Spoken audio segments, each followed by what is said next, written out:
Cash is a rare form of money. The total amount of money in the world is about $60 trillion. 6 trillion of that is cash, around 10%. Most money is now electronic and exists only on computer servers.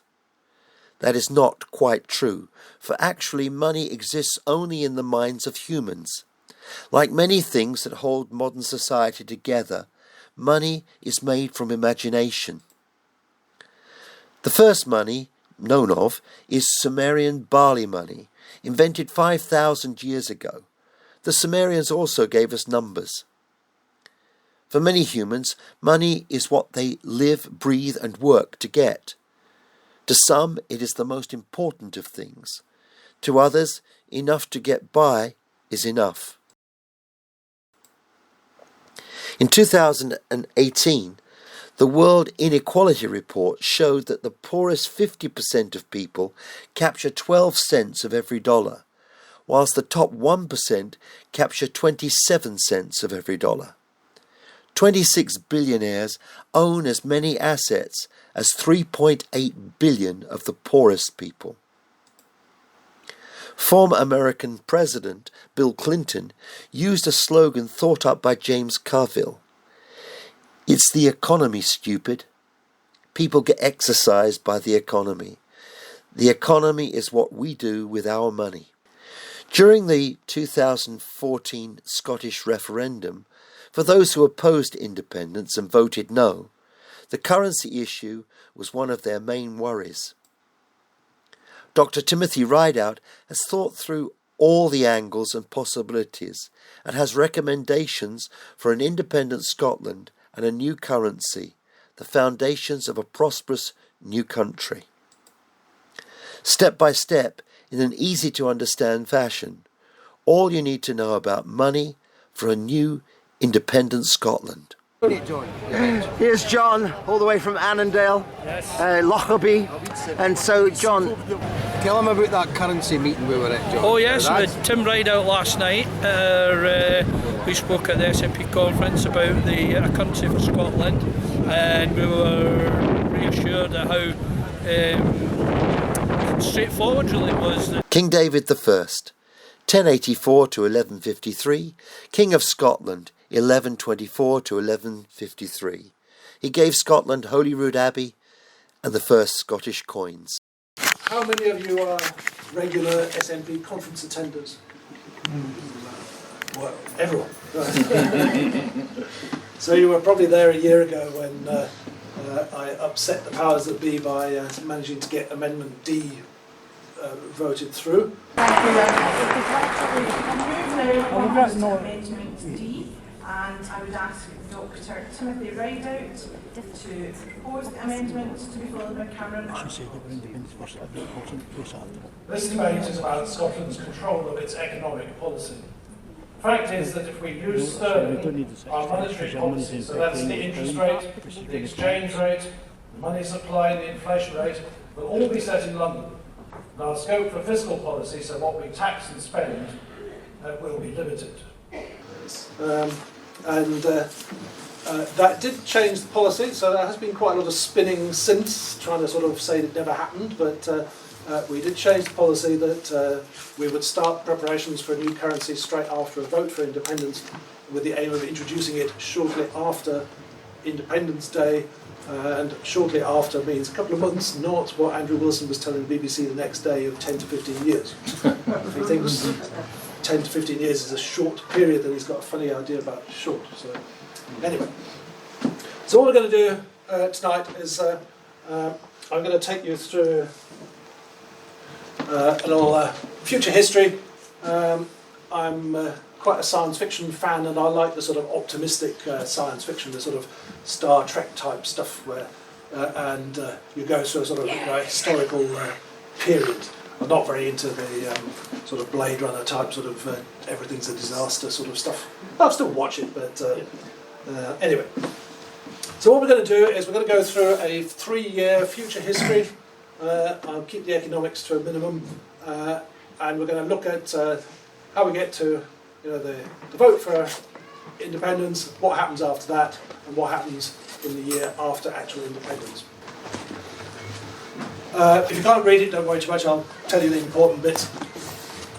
The difficulty about doing this is that I'm going to tell you a timeline and put dates on it and all the rest of it.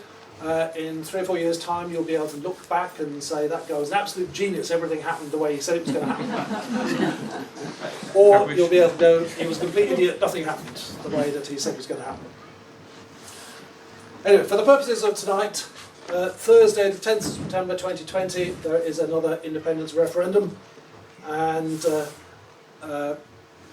Jackson Carlaw the BBC has to get the fire brigade out at 10:30 in the evening, because Jackson Carlaw has managed to get himself stuck in the broom cupboard at the BBC headquarters while trying to hide from the camera after it was announced that the exit poll was 64% in favour of independence.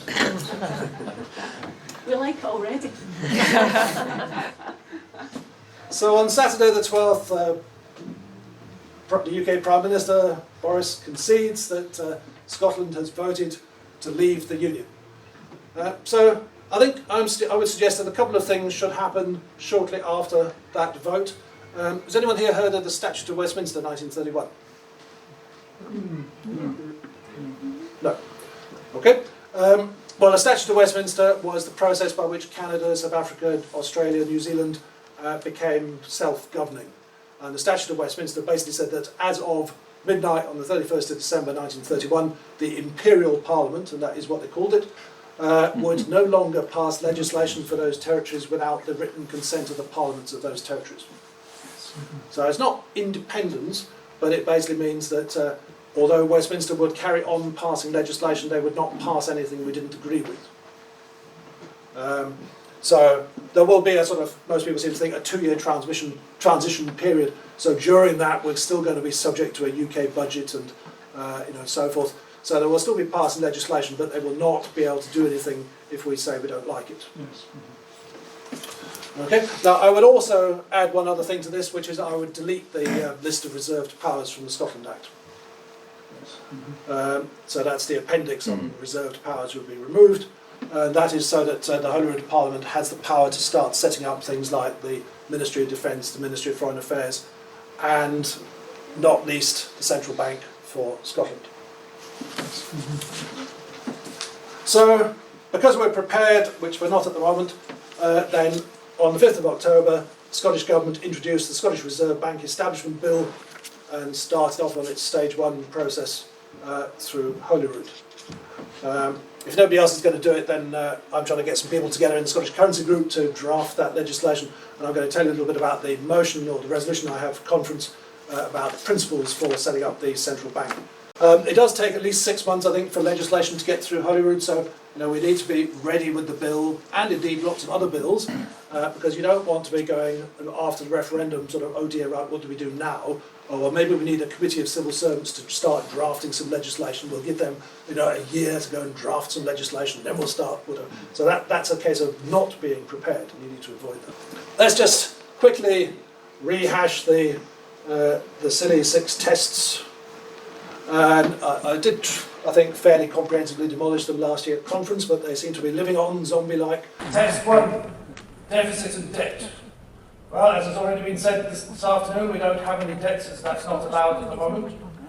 And if we borrowed 12 billion a year for 15 years, we would just reach the average debt level of an EU member country.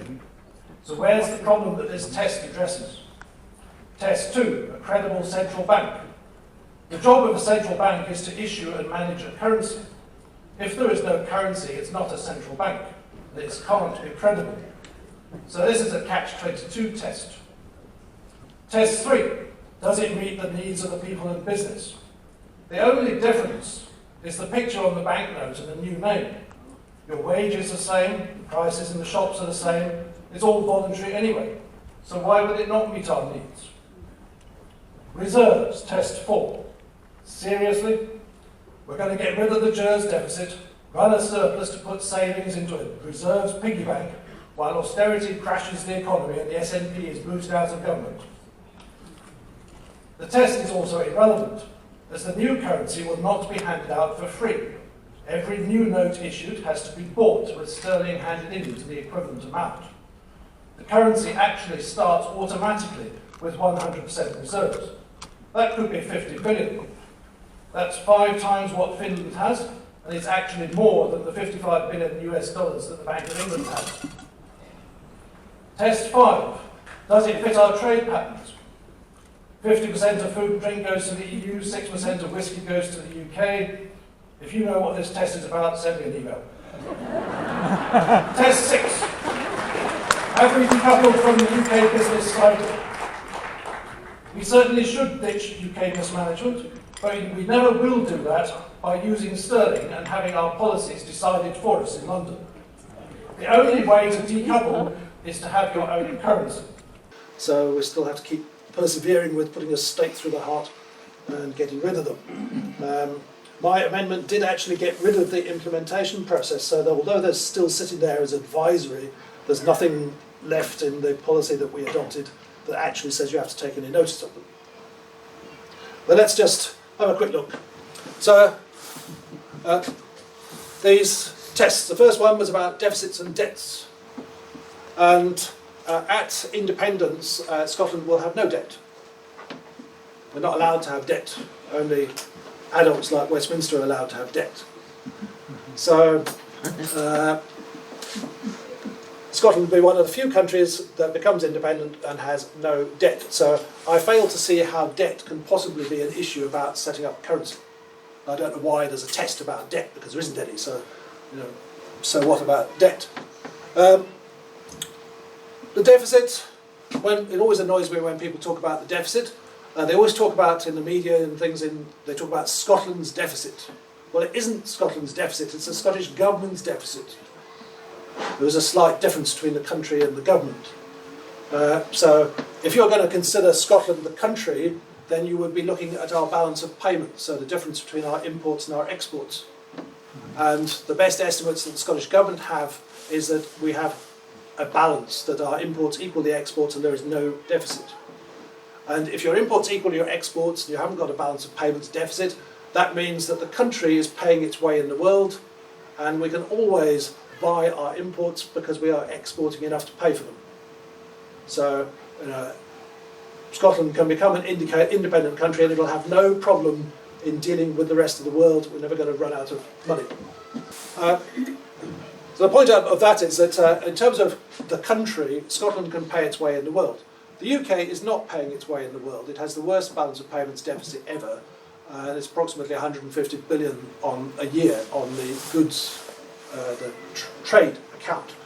So the governor of the Bank of England a few years ago said the UK was dependent on the generosity of foreigners.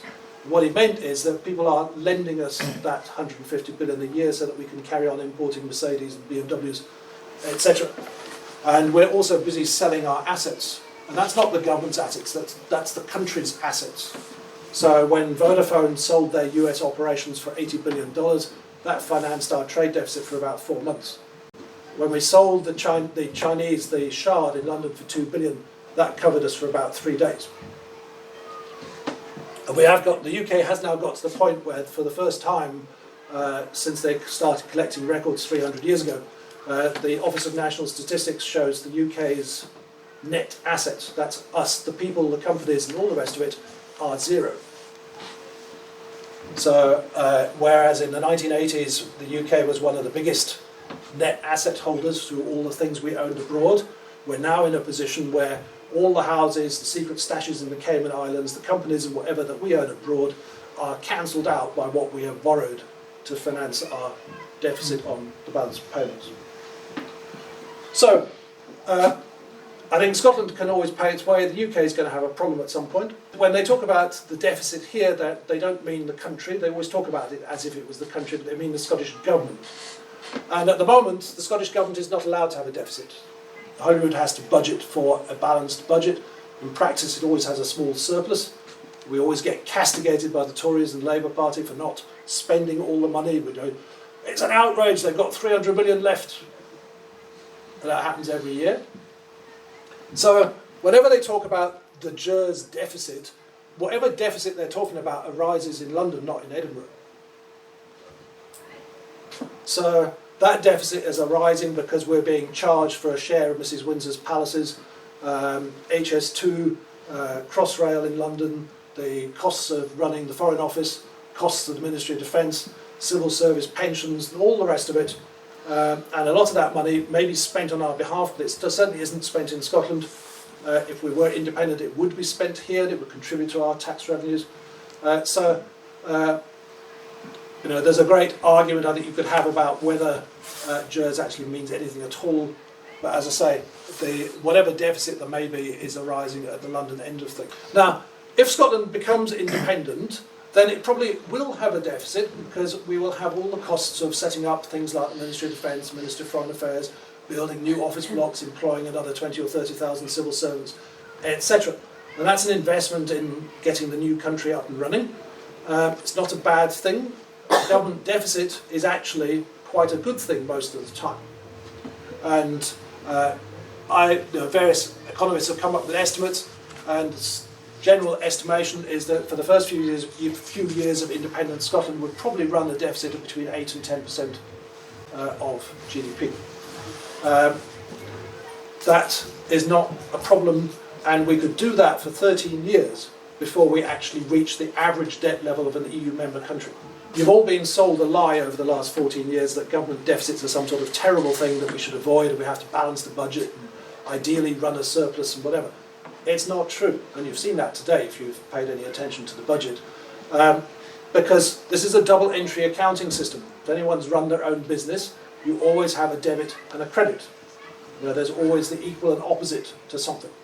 If the government runs a deficit, it means the private sector runs a surplus.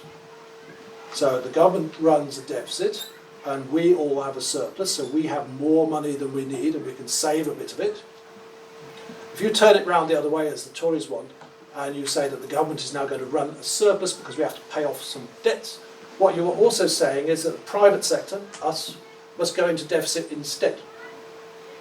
And we will start running, not having sufficient money, and we'll start accumulating debts and so forth instead of the state. And you can see that already with English students, for example, who are now graduating with a £50,000 debt they'll probably never pay off in their lives. If you're going to invest in education, the state should invest in the education, and you don't want to be burdening the young people with some sort of huge albatross around the necks like that. Private debts lead to people committing suicide, being generally unhappy, and so forth. I've never met a chancellor, but I've never come across a chancellor or finance minister that has lost even 5 minutes sleep over what the government deficit might or might not be, because it doesn't matter. The government is the source of the currency. If it doesn't run a deficit, there is no money. And if it doesn't run a deficit, there is no possibility for the private sector to save, as it normally does want to do. So I don't think deficits are a problem. The only time that the state should run a surplus is if the economy is overheating and inflation is starting to become a problem.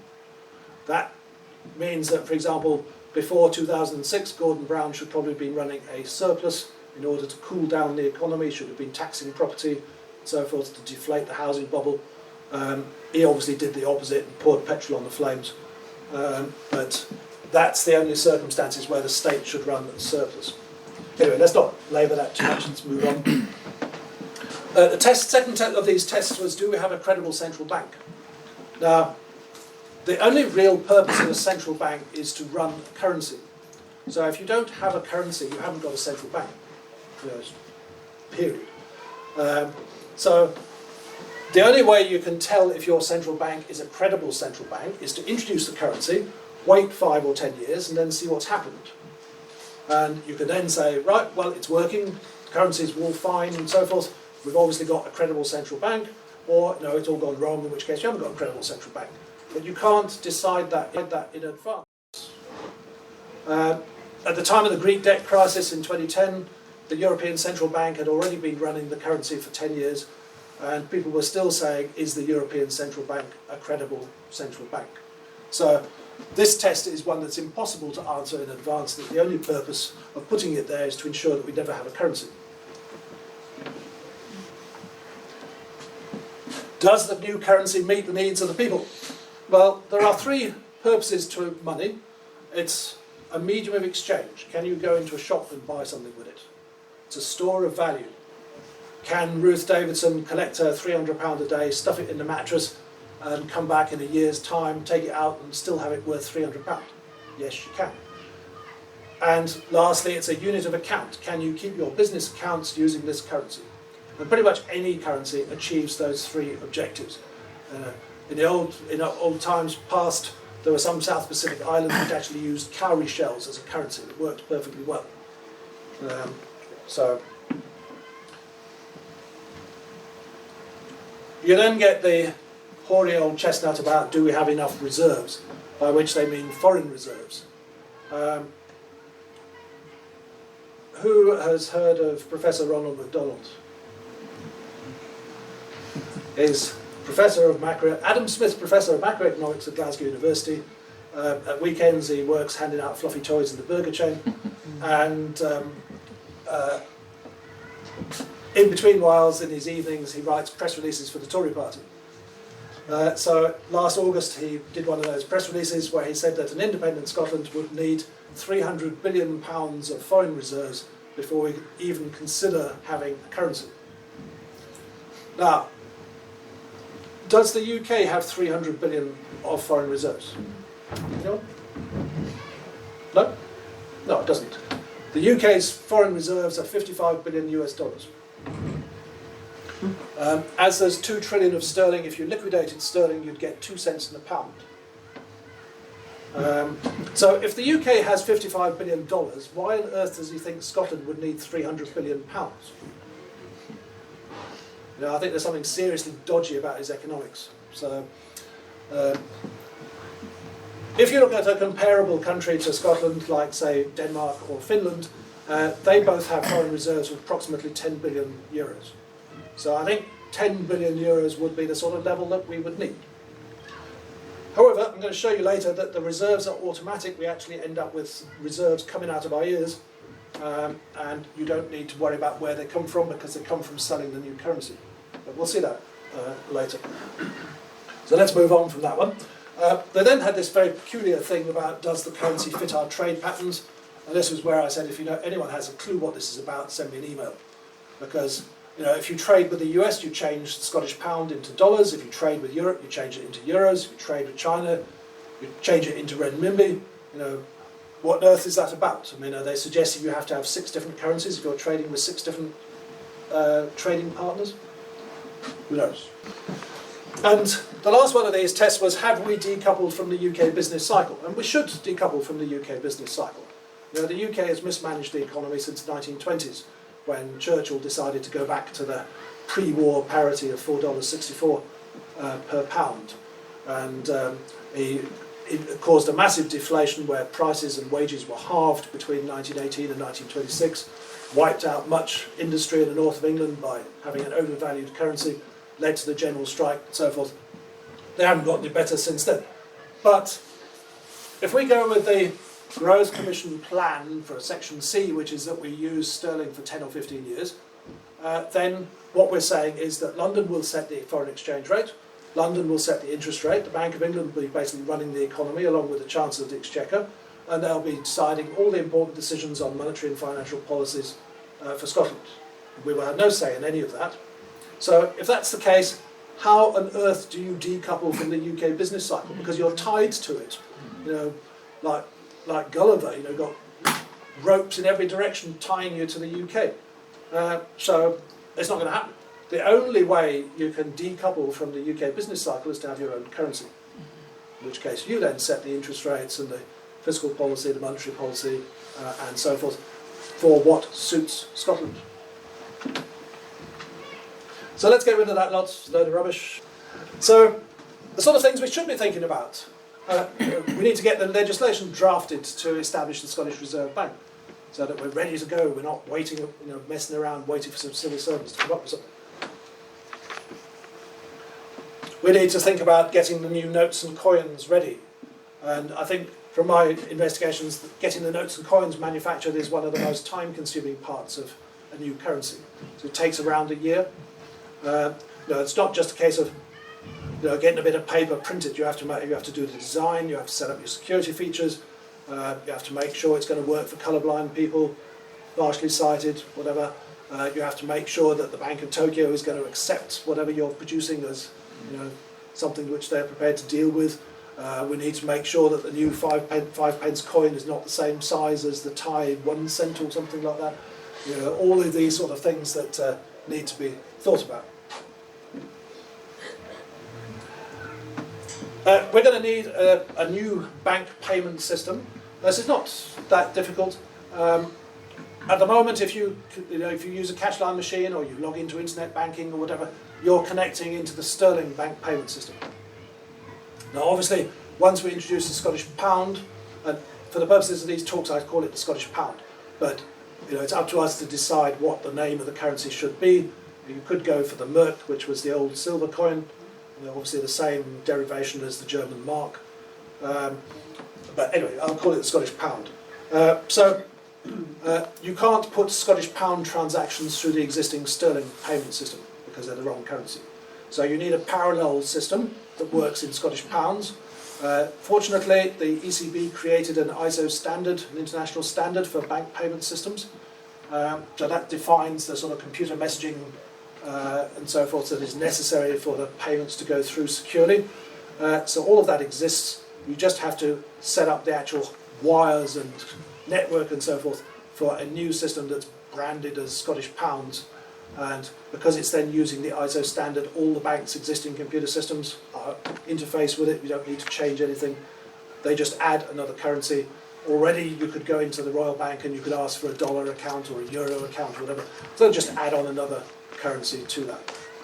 And we're also going to need a public information campaign. So people get very nervous about their money and their savings and so forth. So once we have voted in favour of independence, you need to start pretty much immediately explaining to people that there is going to be a new currency. But for the first 18 months or so, the public, it doesn't need to do anything. They're not going to have to, everything just carries on with sterling during the transition period. There will be lots of paddling under the water as the central bank is set up, as the notes and coins are sent off to be manufactured, and things like that, but that doesn't involve the public. The public will get involved towards the end of the process.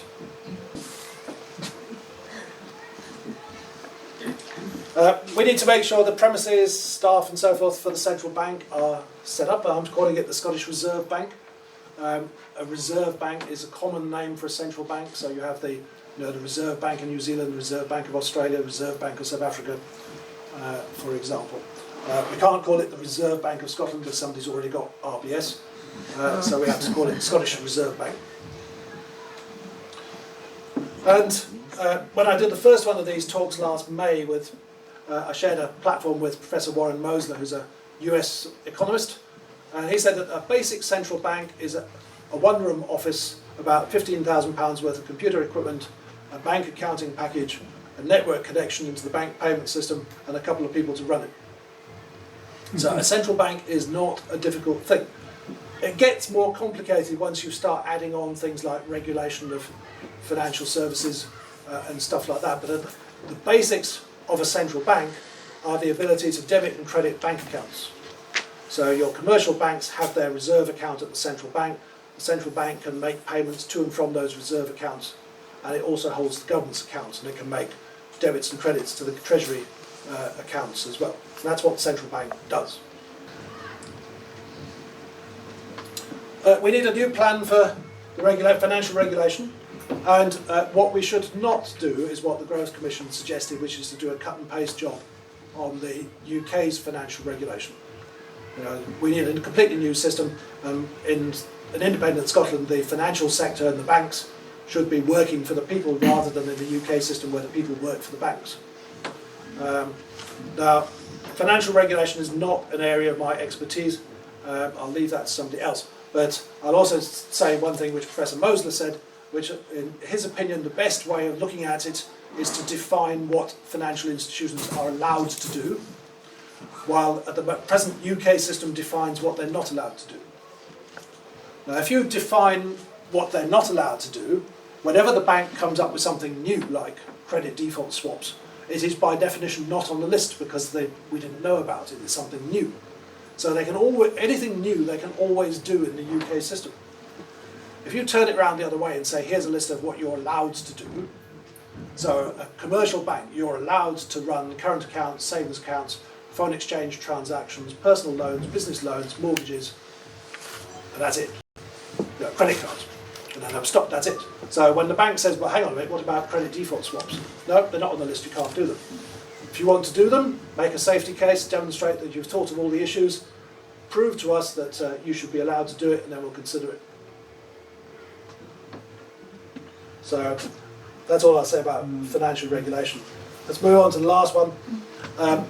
It wasn't my idea, one of the other people in the currency group suggested it, but I thought it was a very good idea, and I think it might be relevant to a few people in the room, and that's the sterling pensioner guarantee. You would have to assume at the moment that and it's a position under international law, the UK will carry on paying the state pension to anyone who's currently in receipt of it, and obviously they're also liable for however many years you've built up if you're still in employment. So all those people currently getting a UK state pension are going to carry on getting a pension paid in sterling, and you also, if you have a pension from a company which is based in the rest of the UK, that will also be paid in sterling. So those people potentially have a problem because they're now receiving a pension in a currency which is not the currency of the country they live in. So they're in the same position as, say, somebody who's retired to Spain. And they're going to be subject to an exchange rate risk. Now, if you're out on the doorstep and somebody opens the door and goes, oh, it's you lot again, what are you doing about currency? And what happens when to my pension when your new currency crashes? Now, that person should be voting for independence immediately. Because if they're getting a sterling pension and the new currency has just crashed and they've just trebled or quadrupled their pension, so they're absolutely rolling in it. So why on earth would they be anti-independence? If the Scottish currency went down, there'd be quids in, so they're getting more money than they do at the moment. But I don't think the Scottish pound is going to fall. It's almost certainly going to increase in value against sterling. I can say a little bit about why I think that, but not right now, later on.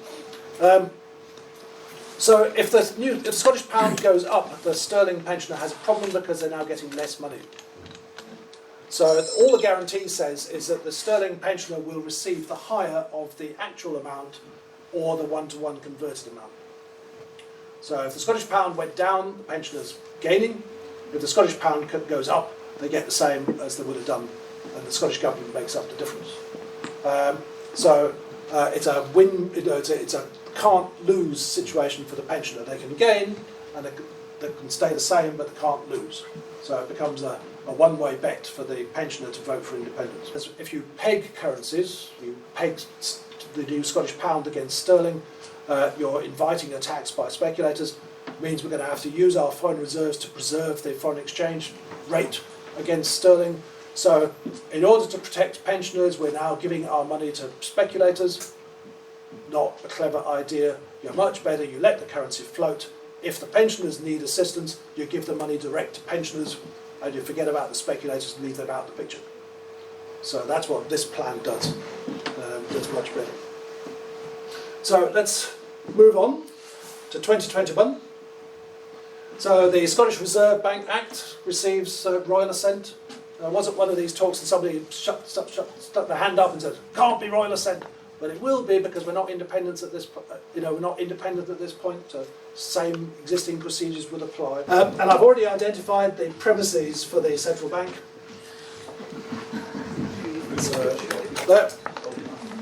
Which belong to Edinburgh City Council. It's been empty since 1979. It's a nice Greek temple sort of building that suits a central bank. So when the Scottish Broadcasting Corporation is interviewing somebody out on the steps or whatever, they'll have that sort of Bank of England type picture in the background with nice pillars and so forth. So we can have the central bank. This doesn't even cost a penny for its office premises. And in 2022, Parliament will set the aims of the central bank. Now, another lie you've been told over the last few years is that central banks are or should be independent. They're not. Central bank is an integral part of the government. central bank is the source of the currency, and it is answerable to the public, and it certainly should be. The idea that Gordon Brown had in 1998 that he was going to pretend that the Bank of England was independent was completely ridiculous right-wing idea. Is anyone, given the experience of 2008, does anyone really think that handing the running of the monetary system over to a bunch of bankers so that they can run it in their own interests is really the best way of doing it? I don't think so. Central bank, as I said, is an integral part of the state, and it should be under the control of the government that we elect and can get rid of if we don't like it. That's why the Bank of England was nationalised in 1947. Scottish Reserve Bank should be told to do would be, for example, to maintain full employment. It's not very radical. The US Central Bank is required to maintain full employment in the US. Bank of England isn't. The only thing the Bank of England's been asked to look at is inflation. Now, we could have that as a secondary target. I think it's interesting that the Bank of England only looks at inflation, because who is inflation a problem for? If you're in employment, and if you think back to the 1970s, prices go up a bit, wages go up a bit, prices go up a bit, wages go up a bit. So they'll maybe get out of step occasionally, but basically, on average, the inflation doesn't have that much effect because things sort of keep going in step. If you haven't got any money, inflation is not a problem. If you have debts, inflation is quite nice because it erodes the value of the debt. You pay back less than you borrowed. Obviously, if you have some sort of fixed income that's never going to change, then inflation is a problem. But the main people that inflation is a problem is those who have lots of money, or those who own the debts. In other words, people who are owed money. And they don't like it. Now, if you have £1 billion and you have 5% inflation, you lose 50 million every year. I think it's quite interesting that the only thing the UK government seems to be worried about over the last 20 or 30 years is inflation. So basically what they're saying is they're only really interested in the interests of the very wealthy preserving their wealth, and the rest of us can go hang because employment and decent wages and things are of no interest to the state. So that's why I have inflation as a secondary target there. So middle of 2022, we're coming towards the end of the transition period. This is where the public are going to get involved in the new currency. So your bank will write to you if you have a postcode in Scotland, or you have a sort code that is or was a branch in Scotland. The bank will write to you saying, would you like to have a Scottish pound account? So I'm going to upset part of the room now, and so let's we'll take the smaller part. So when you're convener in it. So this lot here, what we don't know is that they've all secretly got their Union Jack underwear on. And they're really unionists. They're really unionists who are just here to see what's going on. I don't know whether anyone noticed in the Scotsman week last Saturday, there was some Tory councillor who had stumbled on the nationalist economist Tim Rideout's secret plot for a new currency, because he'd been sent an email by accident because he had the same name as somebody else. It's so secret that we've got a website. I've done, as I say, 25 talks around the country. But anyway. Undercover. However, this lot don't want anything to do with the new Scottish pound. Whereas that side of the room, they're all independent supporters. They can't wait to get their hands on the new money. So if you made the currency compulsory and sort of announced at 8 o'clock in the morning that at midnight the previous night everyone's bank accounts were converted into Scottish pounds, then this lot are going to be furious. That side, really happy. But this lot, they're all going to be standing outside the bank or the post office at 9 o'clock in the morning to get rid of all this stuff they don't want and change it back into sterling. So if there's any element of compulsion to it, all you do is ensure that your currency crashes on the first day. As all the people who didn't want it try and get rid of something, what they've been given. So you don't make it compulsory, it's entirely voluntary. Anybody else who's interested, so somebody working in London who's planning on moving back to Scotland, or if you're in Dubai and you want to move back here or something, you could just contact a Scottish bank and say you would like a Scottish pound account.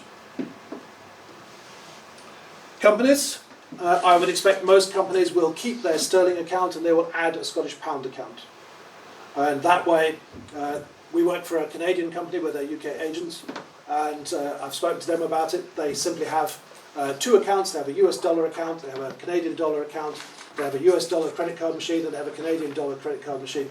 And if they get a US customer on the phone, they charge them in US dollars. And if they get a Canadian customer, they charge them in Canadian dollars. Same with suppliers. If they're paying a US supplier, they pay it out of their US bank account. And if they're paying a Canadian supplier, they pay it out of their Canadian dollar account. So that, all these people who say it's impossible to dissolve a 300-year union with England, it isn't. It's quite straightforward.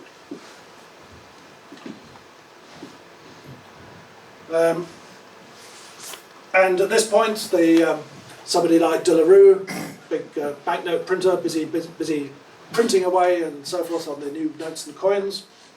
Now, is anyone eagerly waiting for this new blue, or as apparently it actually is, black passport? No? Yeah. Well, Boris is going to be a bit disappointed when he gets his, because in little gold letters on the back it's going to say printed in the EU. In my resolution, one of the principles for the new central bank is that the existing banks and any other bank in Scotland that wishes to do so should be allowed to carry on issuing their own notes. But the existing ones will have to be withdrawn and replaced by ones which don't say sterling on them. So the Scottish banks, there's £4.5 billion worth of Scottish banknotes. There is a £4.5 billion bond on deposit at the Bank of England as security for those notes. So when the sterling notes are withdrawn, the bond will be released by the Bank of England, and when the Scottish banks issue their own Scottish pound notes, they will have to redeposit the bond with the Scottish Reserve Bank. So that £4.5 billion moves to Edinburgh. It goes into the Scottish Reserve Bank. It becomes additional reserves of the Reserve Bank, and they can carry on with their own designs. I think it's quite a nice sort of historical thing. I don't see any great problem with the banks issuing their own notes, and indeed it's of a small commercial benefit to the banks. Now you can make a note of this date for your diaries. I'm predicting St Andrew's Day 2022 as Independence Day. For the first time in her life, Mrs Windsor's going to get her titles correct. So Elizabeth I and II. I don't know why she couldn't manage that in 1952, but anyway. She's going to attend the lowering of the Union flag for the last time. Now, somebody came up to me after one of my talks last year and they said, oh, I would suggest you leave out that bit about lowering the Union flag for the last time. It sounds a bit drastic, might upset some people. Oh dear. But I kind of thought it was the whole point. So, anyway, thanks to some advances in quantum physics, I can bring you the very first pictures from the castle of the world's largest fireworks display as we celebrate independence. Now, there are some people who get a bit fundamentalist about currency and say we have to have our own currency from day one, i.e. the 1st of December in my plan. Now, I think on the 1st of December most people are going to be in bed until about 8 o'clock in the evening with a nasty hangover.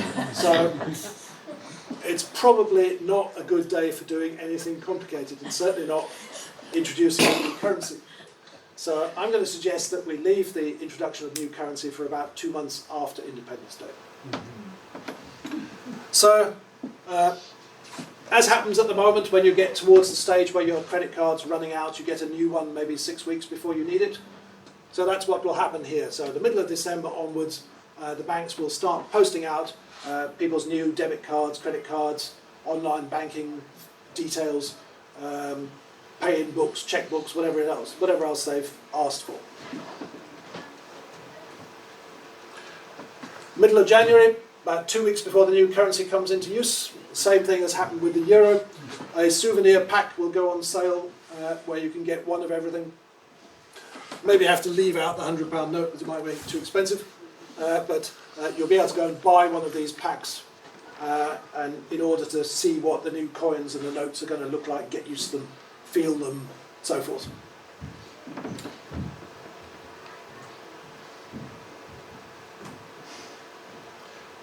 And then we get to the changeover weekend, 28th to 29th of January 2023.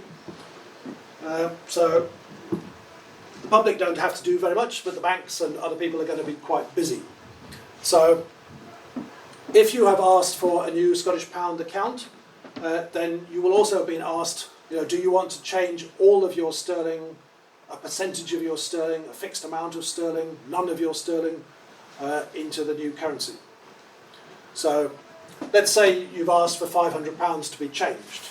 So at the start of the weekend, your sterling account has £500 in it, your new Scottish Pound account has nothing. And over the weekend, your commercial bank will take the £500, they will sell it to the Scottish Reserve Bank, so that will go down to zero.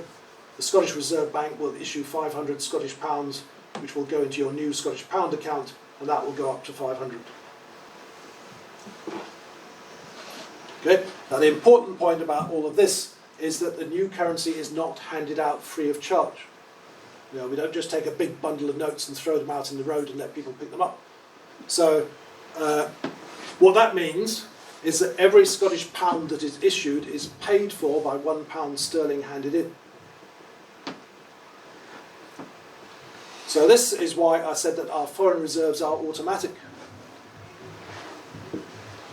Now, there is approximately 100 billion of sterling that belongs to people in Scotland, Scottish companies, the Scottish Government, councils, etc. So that's about 5% of the total sterling that exists. I'm not assuming 8% because I think there's more of it in the southeast of England than there is anywhere else. So let's say people are a bit canny, they want to see what's going to happen, so forth. So I'm assuming that maybe 40% of the sterling would be converted at the start, and people are going to hang on to the other 60%. But that still means that over the course of this weekend, 40 billion of Scottish pounds will be created, and 40 billion of sterling will become the foreign reserves of Scotland.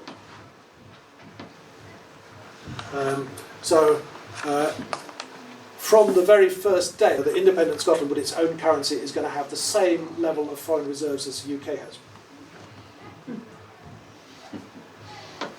And, as I said, every Scottish pound issued is paid for by £1 sterling handed in. This means that the Scottish pound starts life as the only currency on the planet that has 100% foreign reserves. The UK's reserves are 2% of sterling. So for anyone who sort of says that it's going to be a problem with international speculators or whatever, it isn't.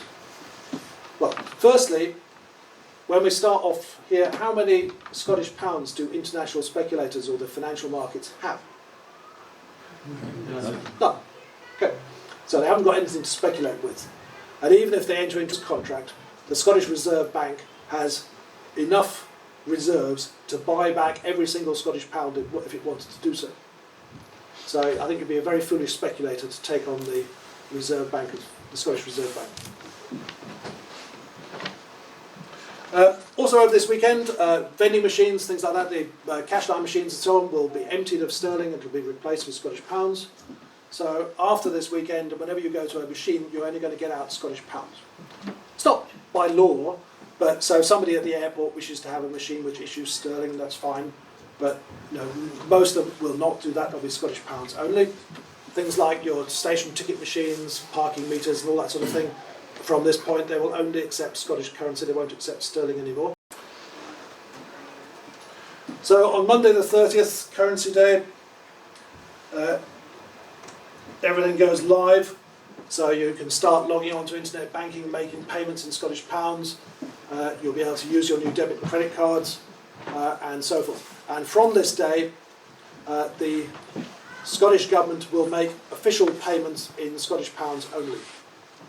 Which means that if you're employed by the civil service or you work for the council or you're the NHS or something like that, your next paycheck will be in Scottish pounds. You don't get a choice about that. If you're Standard Aberdeen and you wish to keep paying the staff in sterling, you can do that. I think you'll fairly soon start getting complaints, but that's for them to deal with. If you have something like a stocks and shares ISA, it will stay in sterling because the stock market is in London and shares are quoted in pounds. If you have a cash ISA, then it'll convert into Scottish pounds unless you ask for it not to.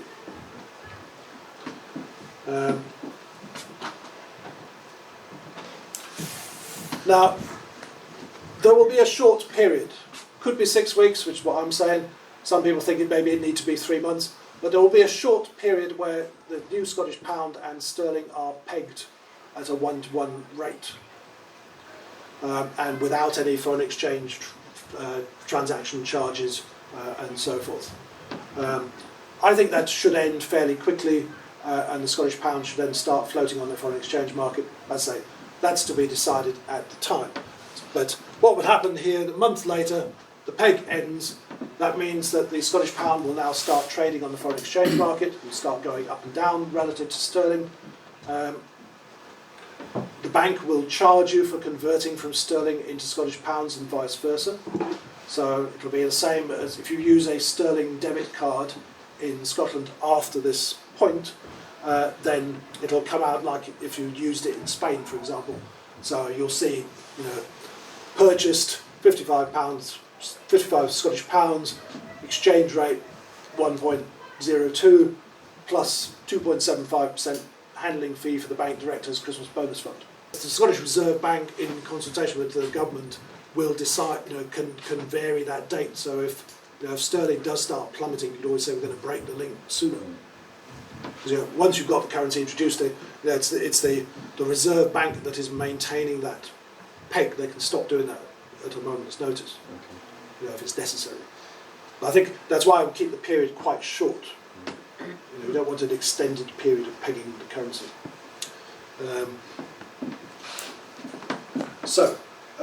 Now, in terms of what happens when the peg ends, the Scottish pound will start trading on the foreign exchange market. Now, I said a moment ago, maybe only 40% of our sterling is converted into Scottish pounds at the start. That leaves another 60% that hasn't been converted, so approximately 60 billion. Now, the Scottish Government is not going to accept payment of tax bills, for example, in sterling. So if you have a bill to pay, you're going to have to pay it in Scottish pounds. Increasingly, certainly once we get to this point, the shop's going to get a bit reluctant to accept sterling, especially if they start diverging. So forth. So Ruth, with her £300 a day from the House of Lords, she's going to find it becomes a bit difficult. People are going to say, oh, we don't want that, but haven't you got any Scottish pounds?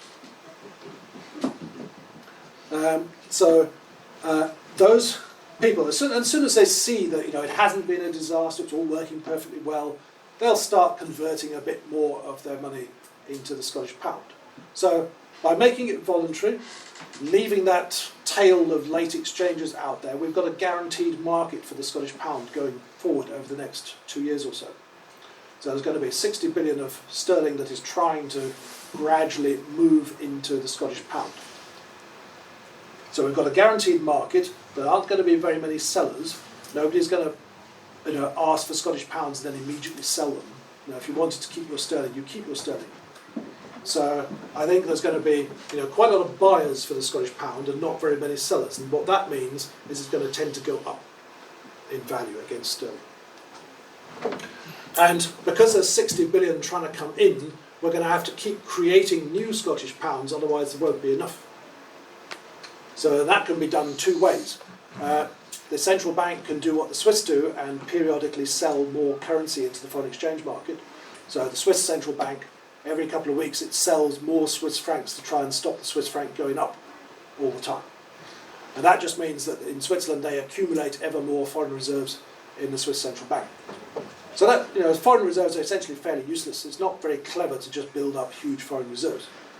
The other way that we can issue more Scottish pounds is for the Scottish Government to simply spend them. So I said we might need to run a 10% deficit. We could say we'll finance half of that by selling bonds, and the other half, the Scottish Government would just run an overdraft at the central bank. The overdraft is what it's actually doing, is creating new Scottish pounds. So we're almost at the end.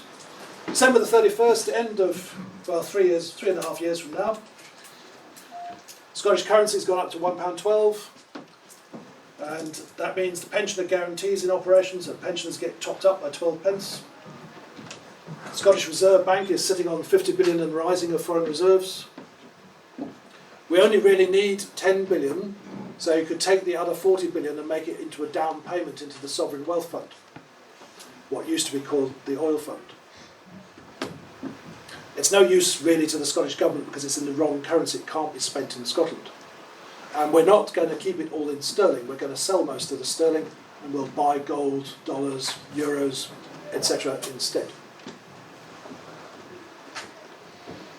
And we'll be going, why didn't we do this years ago? Now, don't worry too much about reading all of this. I think you can find the text on the reservebank.scot website. But this is my motion for the spring, my resolution for the spring conference, well, midsummer conference, whatever it is, early summer conference, assuming it doesn't get cancelled. And what this does is it simply sets out some principles for the legislation to set up the Scottish Reserve Bank. So, a central bank should be established, be called the Scottish Reserve Bank, be headquartered in Edinburgh. I'm not trying to centralise everything. In my sort of vision, the central bank would be one of the very few things in Edinburgh. I would have, say, the Ministry of Agriculture in Dumfries, Coast Guard headquarters in Stornoway, Department of Fisheries in Lerwick, Ministry of Energy in Aberdeen, Social Security in Dundee, Business and Enterprise in Glasgow, you put education in Perth, whatever. Spread it all around, but I think as Edinburgh is very much the financial centre, the central bank should be in Edinburgh. The bank will be wholly owned by the Scottish Treasury and has no share capital, headed by a president and directors appointed by Parliament and answerable to Parliament. The bank should be directed to introduce a Scottish currency as soon as practicable.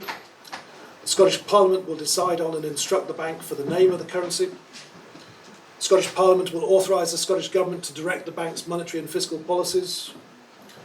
The bank will hold and administer the Treasury's accounts. The bank may provide loan and overdraft facilities as appropriate. The bank will hold and manage the foreign reserves of Scotland. The bank will provide a banking licence to companies wishing to provide banking services in Scotland. And the bank will permit banks in Scotland to issue their own notes, subject to complying with providing a guarantee to the Scottish Reserve Bank. For Scotland re-entering the European Union and the Euro. I think, personally, I would keep whether Scotland should be independent completely separate from whether we should join the European Union. So, it's a mistake to go into an independence referendum saying if you vote for independence, that automatically means we're going to rejoin the European Union. So they become two separate issues. Now, I think if you have another referendum on joining the European Union, I think there'd be probably a large majority in favour of joining the European Union. If you wish to join the European Union, then you have to have your own central bank and your own currency. This fact had obviously not occurred to the Growth Commission. Because if we follow the dithering about with sterling idea, that automatically rules us out of applying to join. A new currency as soon as practicable and as agreed by Parliament after Independence Day. Yeah.